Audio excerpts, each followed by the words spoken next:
Women, I'm going to admit something here. I hate to admit it. I'm a very liberated woman of the new millennium, but in all my years of counseling both male and female, I learned early on, men are so much better at getting their needs met. How many women would agree with that? If a guy has a need, he goes after it, doesn't worry about it, doesn't feel guilty about it, he just moves on, gets it met, goes to the next step, correct? Let me give you a little example. Let's do a little role play in here. Let's pretend all the men in the audience, you're my husband.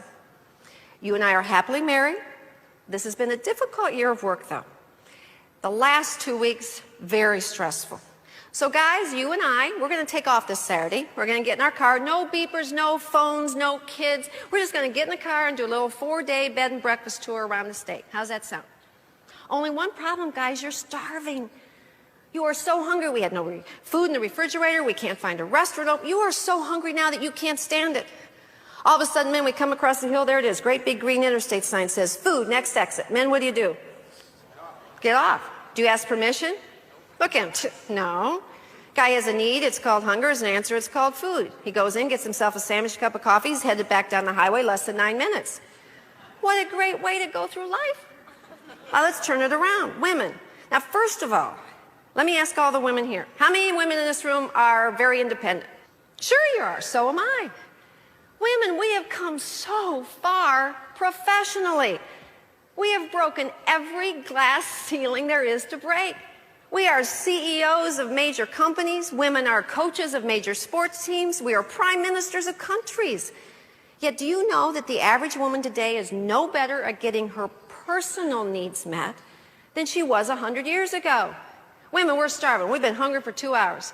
We come across signs that says, food next exit. The average woman today turns to her spouse or significant other and says what? Honey, are you hungry? What is that about? Honey, are you hungry? Do you know that the average woman, if she has a personal need, puts it in the form of a question rather than a statement? How many women would turn and say, John, I'm hungry. I don't really care whether you are or not. Get off now. That doesn't even sound right. Women, every time you put a personal need in the form of a question rather than making an assertive statement, you're underestimating the male brain. Let's now discuss the male brain. The male brain is awesome, complex, exquisite. In fact, the only analogy I can give to the male brain is a computer, which is the most amazing invention in the history of mankind. But like a computer, there's no software been invented that we could insert into a computer that will allow the computer to read the hidden message beneath the literal inputted information. How many men in this room would say you're fairly literal? Sure you are. We say, honey, are you hungry? His computer brain says, no, I'm not. Thanks for asking. He keeps driving, we pass the exit. Next food, 78 miles.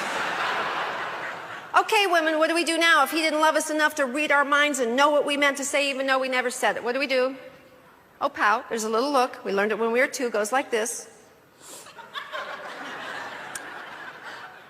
And we're going to teach him a little lesson, aren't we? We're going to give him the silent treatment. Are there any men in here that have ever once or twice received the silent treatment? Women, that's your biggest mistake. Haven't you figured out it takes the average man 1 hour to realize you're not speaking?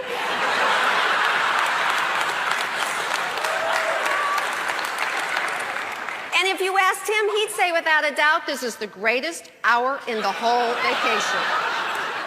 He's just loving this hour. He's got the sunroof back, the windows down, the radio's up, the muscles in his neck are starting to relax. He's having a grand time. In fact, do you know what he's thinking in that hour that we're not speaking? He's thinking, what a great vacation. Gosh, I love her. How great is it to be so close to another human being that we don't have to fill up the time with stupid inane small talk.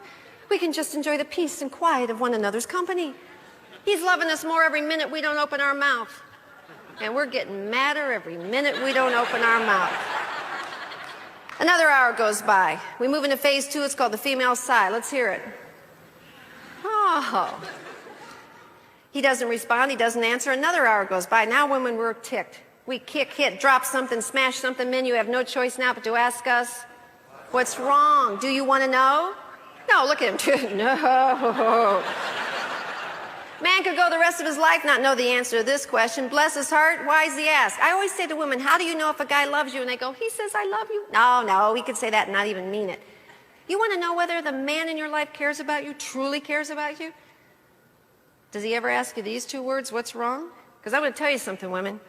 Men aren't afraid of death, disease, torture, or war. You know what wakes a man up in the middle of the night in a cold sweat? The very thought that tomorrow you will have him involved in a discussion about the relationship.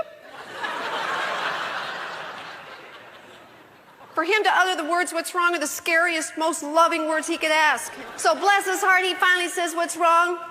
Do we now look at him and say, I'll tell you what's wrong, I've been hungry for 2 hours, now get off. Is that what we do? Oh, he says, what's wrong? We answer, nothing. His computer brain says, good, and he keeps on driving.